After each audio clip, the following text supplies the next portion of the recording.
Hello बच्चों, स्वागत है आप सभी का मेरे बायोलॉजी की क्लास में। पिछले बायोलॉजी की क्लास में हमने आरबीसीएस को पढ़ा था और एग्जाम पॉइंट ऑफ व्यू से जितने भी आपके क्वेश्चंस थे सभी क्वेश्चन को हमने कराया था और पूरा डिटेल में हमने आरबीसीएस के बारे में पढ़ा था। आज हम लोग ब्लड सेल्स का दूसरा पार्ट डब्ल्यूबीसीएस के बारे में पढ़ेंगे। तो चलिए हम लोग शुरू करते हैं। देखो बच्चों, डब्ल्यूबीसीएस यानी कि white blood cells, white blood cells, white blood cells. देखो, ये जो ब्लड सेल्स होती है ना, उस ब्लड सेल्स का केवल 1% होता है। ब्लड सेल्स का केवल 1% होता है। हमने आपको पिछले वीडियो में बताया था कि जो आपका ब्लड होता है ना, ब्लड दो पार्ट में बढ़ जाता है। एक होता है प्लाज्मा और दूसरा होता है ब्लड सेल्स। तो प्लाज्मा 55% था पूरे ब्लड का और 45% में क्या था, आपका ब्लड सेल्स था। उसी 45% ब्लड सेल्स में 1% आपका डब्ल्यूबीसीएस होता है, सबसे ज्यादा होता है आरबीसीएस। तो देखो, इसको हम लोग हिंदी में बोलते हैं श्वेत रक्त कणिकाएं, श्वेत रक्त कणिकाएं या फिर कोशिकाएं, श्वेत रक्त कणिकाएं या कोशिकाएं। ठीक है। देखो, डब्ल्यूबीसीएस का एक नाम ल्यूकोसाइट्स भी है, यानी डब्ल्यूबीसीएस को हम लोग ल्यूकोसाइट्स भी कहते हैं। क्या कहते हैं बच्चों? ल्यूकोसाइट्स। ठीक है।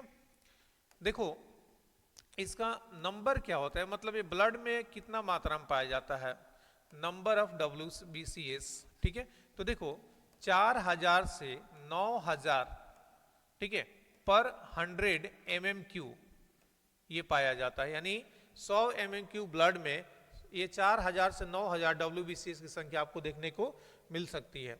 ठीक है बच्चों, इसका शेप क्या होता है, यानी इसका आकार क्या होता है? तो देखो, इसका कोई आकार नहीं होता है, इंडिफिनिट शेप होता है। इंडिफिनिट शेप यानी अमीबा के जैसा ये अपने आकार को क्या कर सकता है, अपने शेप को बदल सकता है।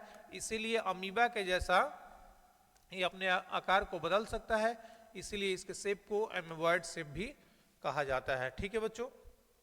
अब देखो, अगर पूछा जाए कि इसका फॉर्मेशन कहाँ पे होता है, डब्ल्यूबीसीएस बनता कहाँ पे है, तो डब्ल्यूबीसीएस बनेगा बच्चों बोन मैरो में। कहाँ बनेगा?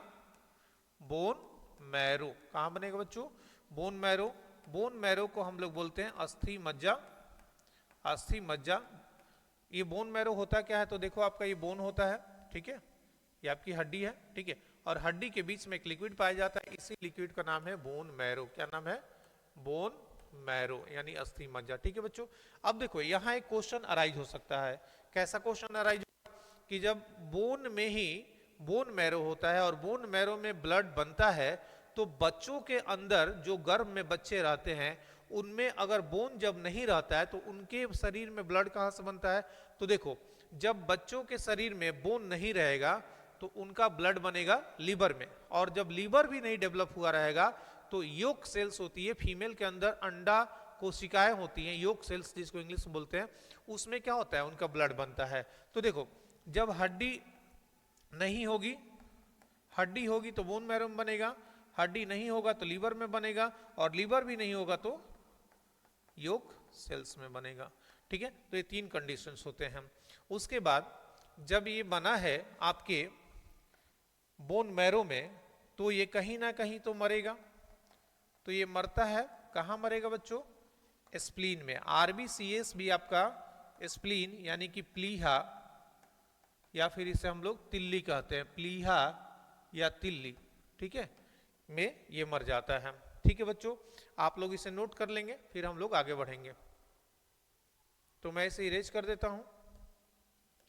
देखो, अब जो है आपको बता दे कि हमने आपको बताया था कि आरबीसीएस में आपका न्यूक्लियस नहीं पाया जाता है, ठीक है, लेकिन डब्ल्यूबीसीएस में न्यूक्लियस पाया जाता है। तो एक पॉइंट आप ये भी नोट कर लेंगे कि जो न्यूक्लियस होता है, यानी कि हिंदी में बोले तो केंद्रक, आरबीसीएस में केंद्रक नहीं पाया जाता है, लेकिन आपके डब्ल्यूबीसीएस में केंद्रक पाया जाता है। ठीक है बच्चों। देखो, अगर कभी कभी क्या होता है कि डब्ल्यूबीसीएस की संख्या जो होती है ब्लड में बढ़ जाती है, और कभी कभी क्या होती है ब्लड में WBCS की संख्या घट जाती है।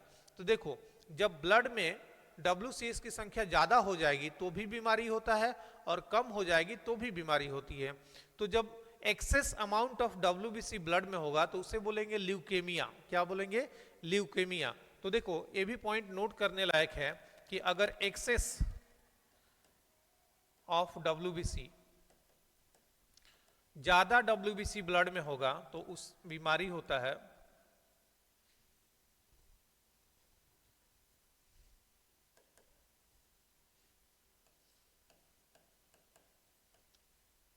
ल्यूकेमिया। ल्यूकेमिया इस बीमारी को हम ब्लड कैंसर भी बोलते हैं। क्या बोलते हैं बच्चों? ब्लड कैंसर भी बोलते हैं। ठीक है, तो ज्यादा जब WBC बढ़ जाएगा संख्या ब्लड में तो कौन सी बीमारी होगी? ल्यूकेमिया। ये इंपॉर्टेंट है, इसको याद करना है। ठीक है, और अगर कम होता है, डेफिशिएंसी हो जाती है, डेफिशिएंसी ऑफ WBC, अगर मान के चलिए ब्लड में WBC कम हो जाता है तब क्या होगा? जब ब्लड में WBC कम हो जाएगा तो क्या होगा? तो ये बीमारी होती है ल्यूकोपेनिया। ल्यूकोपेनिया। क्या बोलेंगे? ल्यूकोपेनिया। ठीक है, इसको थोड़ा सा सुधार लेंगे।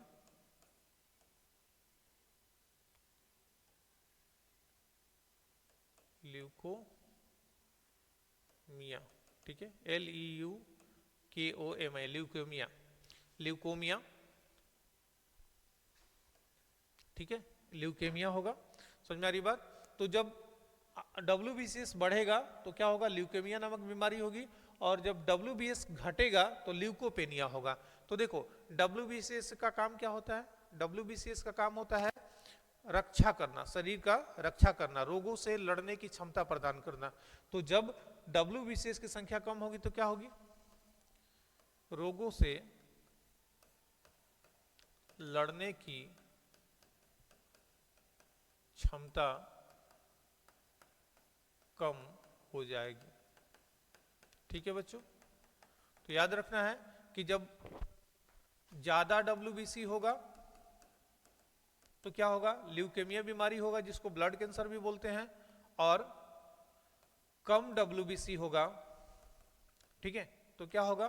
ल्यूकोपेनिया होगा, यानी रोगों से लड़ने की क्षमता कम हो जाएगी। समझ में आ रहा है बात? चलिए इसको मैं ठीक से लिख दे रहा हूं, थोड़ा सा गड़बड़ हो गया है। ठीक है बच्चों, तो ये आप लोग नोट कर लेंगे, फिर हम लोग आगे पढ़ेंगे। ठीक है, देखो बच्चों अब हम लोग थोड़ा सा और डिटेल्स में जाएंगे WCS के बारे में। देखो जो WBCS होता है ना, WBC, इसके दो टाइप्स होते हैं।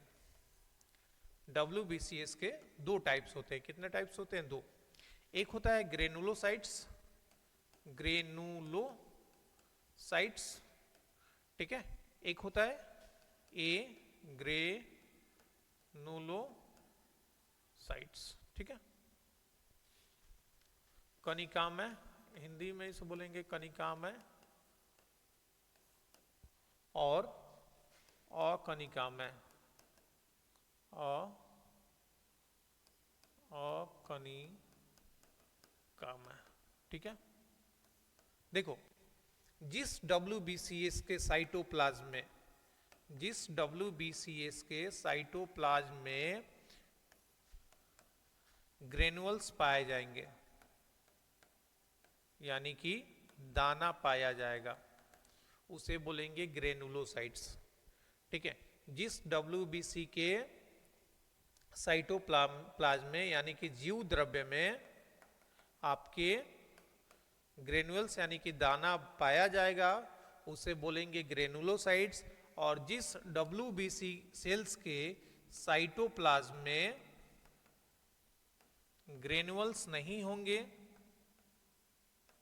यानी कि दाना नहीं होगा तो उसे बोलेंगे एग्रेनुलोसाइट्स। यानी जिस WBC के सेल्स में आपके ग्रेनुअल्स दाने पाए जाएंगे उसे ग्रेनुलोसाइट बोलेंगे, जिसमें नहीं पाए जाएंगे उसे एग्रेनुलोसाइट्स बोलेंगे। ठीक है बच्चों, अब देखो 3 प्रकार के ग्रेनुलोसाइट्स होते हैं और 2 प्रकार के ए ग्रेनुलोसाइट्स होते हैं। इसको हम लोग थोड़ा डिटेल्स में पढ़ेंगे। देखो पहला है इओसोनोफिल्स, ये एक प्रकार का ग्रेनुलोसाइट है इओसोनोफिल्स। दूसरा है बैसोफिल्स,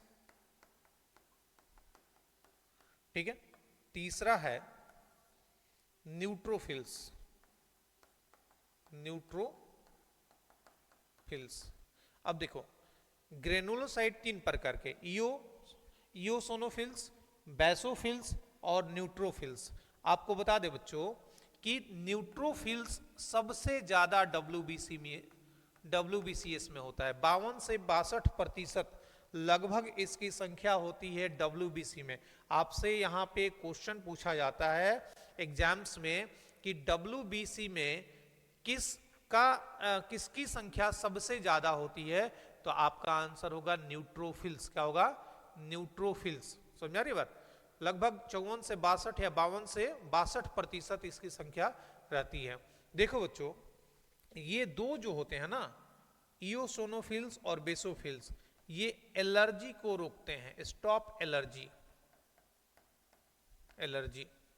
ठीक है, क्या करते हैं इओसोनोफिल्स और बेसोफिल्स, इओसोनोफिल्स और बेसोफिल्स ये एलर्जी को रोकने का काम करते हैं। ये जो होता है ना न्यूट्रोफिल्स, ये स्मॉल बैक्टीरिया को मारता है, स्मॉल बैक्टीरिया को मारने का काम करता है। ठीक है बच्चों, हमने क्या बताया कि डब्ल्यूबीसी 2 प्रकार के होते हैं, ग्रेनुलोसाइट्स और ए ग्रेनुलोसाइट्स। ग्रेनुलोसाइट्स उसे कहते हैं जिस डब्ल्यूबीसी के सेल्स के साइटोप्लाज्म में आपके ग्रेनुअल्स यानी कि दाने पाए जाएंगे उसे ग्रेनुलोसाइट बोलेंगे, जिसमें नहीं पाए जाएंगे उसे हम क्या बोलेंगे? ए ग्रेनुलोसाइट। समझा रही बात? और हमने ग्रेनुलोसाइट को 3 भाग में बांटा, इओसोनोफिल्स, बैसोफिल्स, न्यूट्रोफिल्स। इओसोनोफिल्स और बैसोफिल्स का काम होता है एलर्जी को रोकना, न्यूट्रोफिल्स का काम होता है छोटे छोटे बैक्टीरिया को मारना। और यहां से मोस्ट इंपॉर्टेंट क्वेश्चन उठ के आता है कि डब्ल्यूबीसी में सबसे ज्यादा संख्या किसकी होती है, तो सबसे ज्यादा संख्या होती है न्यूट्रोफिल्स की। ठीक है बच्चों, अब देखो ए ग्रेनुलोसाइट्स के 2 प्रकार होते हैं। एक होता है मोनोसाइट्स। क्या होता है बच्चों? मोनोसाइट्स। ये सबसे बड़ा लार्जेस्ट सबसे विशाल डब्ल्यूबीसी होता है। ठीक है, संख्या तो न्यूट्रोफिल्स की होती है लेकिन डब्ल्यूबीसी में सबसे विशाल होता है, लार्जेस्ट होता है। समझ में आ रहा है? ये क्या करता है ना, ये मारता है लार्ज बैक्टीरिया को। ठीक है, लार्ज बैक्टीरिया को ये मारने का काम करता है। ठीक है बच्चों, उसके बाद होता है लिम्फोसाइट। क्या होता है बच्चों? लिम्फोसाइट। ठीक है, तो देखो ग्रेनुलोसाइट के 3 प्रकार, इओसोनोफिल्स, बैसोफिल्स, न्यूट्रोफिल्स। इसमें इओसोनोफिल्स, बैसोफिल्स का काम कि एलर्जी को रोकेंगे, न्यूट्रोफिल्स का काम होता है कि छोटे बैक्टीरिया को मारेंगे। इनकी संख्या डब्ल्यूबीसी में सबसे ज्यादा होती है। एक ग्रेनुलोसाइट 2 प्रकार के आपके होते हैं, मोनोसाइट्स और लिम्फोसाइट। मोनोसाइट और लिम्फोसाइट, मोनोसाइट लिम्फोसाइट। मोनोसाइट का काम होता है कि बड़े बड़े बैक्टीरिया को मारना और ये सबसे बड़ा डब्ल्यूबीसी होता है। ठीक है बच्चों, अब ये जो है ना लिम्फोसाइट ये किल करता है वायरस को। किसको किल करेगा बच्चों? वायरस को। किसको किल करेगा? वायरस को। ठीक है, इसको आप लोग थोड़ा नोट्स कर लेंगे, फिर हम आगे थोड़ा डिटेल में लिम्फोसाइट्स को पढ़ेंगे। ठीक है बच्चों, हो गया? मैं इरेज करता हूं। देखो हमने ए ग्रेनुलोसाइट्स को 2 भागों में बांटा था। एक था आपका मोनोसाइट्स, ठीक है, जिसको हमने बोला ये लार्ज डब्ल्यूबीसी होता है। ठीक है, और ये आपके लार्ज बैक्टीरिया को मारने का काम करता है। ठीक है बच्चों, उसके बाद हमने आपको बताया लिम्फोसाइट। ठीक है, लिम्फोसाइट्स। देखो लिम्फोसाइट को 2 भागों में हम बांटते हैं। कितने भागों में? एक होता है टी लिम्फोसाइट, टी लिम्फोसाइट्स, और एक होता है बी लिम्फोसाइट्स। ठीक है, एक होता है टी लिम्फोसाइट और एक होता है बी लिम्फोसाइट। देखो समझना इसको ध्यान से, टी लिम्फोसाइट में T1, T2, T3, T4, T5 dash dash ये 100 तक जाता है। इसमें सबसे इंपॉर्टेंट होता है ना वो T4 होता है। क्या होता है? T4। देखो T4 जो आपका लिम्फोसाइट होता है, ये आपका बहुत ही इंपॉर्टेंट होता है। इसमें एक होता है एंजाइम जिसको बोलते हैं हाइड्रोलिटिक एंजाइम। समझिएगा क्या होता है बच्चों? Hydrolytic enzyme. ये हाइड्रोलिटिक एंजाइम क्या करता है? देखो कि जब कभी भी बाहर से कोई बैक्टीरिया शरीर के अंदर आता है, बैक्टीरिया वायरस शरीर के अंदर आता है, तो ये क्या करता है? उससे गले मिलेगा। क्या करेगा? गले मिलेगा, और मिल करके कैसे आतंकवादी होते हैं ना, शरीर में बम बांध के और किसी को जबरदस्ती पकड़ के उड़ जाते हैं, वैसे ही आपका T4 जो होता है ना, कि जो बैक्टीरिया बाहर से आते हैं, तो बाहर से आते ही उनसे क्या करता है? उनसे मिल जाता है, और मिलने के बाद जो आपका हाइड्रोलिटिक जो एंजाइम होता है ना, वो हाइड्रोलिटिक एंजाइम ब्लास्ट करता है, और ब्लास्ट करने के बाद ये पता करता है कि जो बैक्टीरिया के साथ मिल करके ब्लास्ट किया है वो छोटा बैक्टीरिया है या बड़ा बैक्टीरिया है या कोई एलर्जी है। ठीक है, और जब ये पता कर लेता है, तो पता करने के बाद ये अगर कोई एलर्जी है, तो हमने आपको बताया ना कि इयोसिनोफिल्स और बेसोफिल्स एलर्जी को स्टॉप करता है, तो उनको इंफॉर्मेशन देगा कि आप इस एलर्जी को रोकिए। अगर कोई छोटा बैक्टीरिया है तो न्यूट्रोफिल्स को बोलेगा, और कोई बड़ा बैक्टीरिया है तो मोनोसाइट को बोलेगा। समझा रही बात? तो ये T4 इसलिए इतना इंपॉर्टेंट है। और बता दे आपको कि जो एड्स बीमारी होती है ना, T4 को ही एड्स के जो वायरस होते हैं ना, एड्स एक्वायर्ड इम्यूनोडेफिशिएंसी, इसी को प्रभावित करते हैं, इसी को मार देते हैं। जब इसको मार देंगे तो कौन शरीर में आया कौन नहीं आया पता ही नहीं चलेगा। तो ऐसे कंडीशन में आपका इम्यून सिस्टम दिन पर दिन खराब होते जाएगा, आपका शरीर पतला होते जाएगा, और एक ऐसा कंडीशन आएगा कि आपकी मृत्यु हो जाएगी। बात समझ आ रही बच्चों? तो ये था एक कंप्लीट आपका इंफॉर्मेशन अबाउट WBC। और एक चीज आपको बता दे कि जो आपका न्यूट्रोफिल होता है ना, न्यूट्रोफिल वो फर्स्ट लाइन ऑफ डिफेंस होता है। न्यूट्रो जो फिल्स होता है, इसको बोलते हैं first line of defence, first line of defence. यानी कहने का मतलब है कि अगर मान के चलो कि ये हमारा बॉर्डर हो गया, ठीक है, ये बॉर्डर हो गया, तो अगर कोई यहाँ से ये दुश्मन 3 यहाँ से दुश्मन एंटर करते हैं ना, ये एंटर करते हैं, तो सबसे पहले आपको क्या मिलता है? BSF का बटालियन मिलता है ना। जब बॉर्डर कोई दुश्मन क्रॉस करेगा तो भारत में तो पहले BSF का बटालियन मिलेगा। वैसे ही हमारे शरीर में जब कोई बैक्टीरिया वायरस जब एंटर करेंगे तो सबसे पहले न्यूट्रोफिल्स की लाइन मिलेगी। यानी हमारे शरीर में BSF का बटालियन आप न्यूट्रोफिल्स को बोल सकते हो। उसके बाद अगर मान के चलो न्यूट्रोफिल्स के पार करके आ गया तो फिर IB है, रॉ है ना, बहुत सारे पुलिस वगैरह है, वो आ जाते हैं।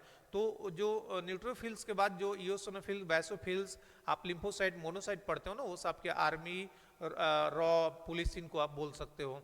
बात समझ में आ रही है? ठीक है, तो ये सारी चीजें जो है WBC के बारे में आपके कंप्लीट इंफॉर्मेशन है, आप इसको एक बार नोट कर लेंगे।